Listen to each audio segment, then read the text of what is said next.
Oats എന്ന് പറയുന്ന carbohydrate തന്നെയാണ്. ഇതിൻ്റെ അകത്ത് ഫൈബർ ഉണ്ട്, ഫൈബർ കുറച്ചധികം കൂടുതലുണ്ട്. അതാണ് ഓട്സും നോർമൽ ഫുഡും തമ്മിലുള്ള ഡിഫറൻസ് എന്ന് പറയുന്നത്.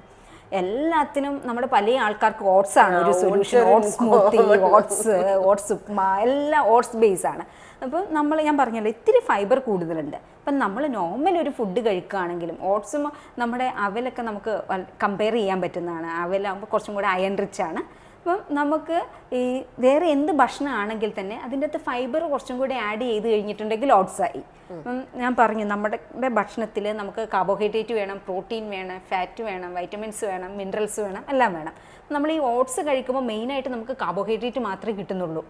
അപ്പം നമുക്ക് പ്രോട്ടീൻ പാർട്ട് അവിടെ മിസ്സിംഗ് ആണ്. വൈറ്റമിൻസ് ആൻഡ് മിനറൽസ് നമുക്ക് കാര്യമായിട്ട് നമ്മുടെ ശരീരത്തിന് കിട്ടുന്നില്ല. അപ്പം അത് കിട്ടണമെങ്കിൽ ഇപ്പോൾ ഓട്സ് കഴിക്കാം. ഓട്സിനെ വേറെ രീതിയിലേക്ക് നമ്മൾ കൺവേർട്ട് ചെയ്യേണ്ടി വരും.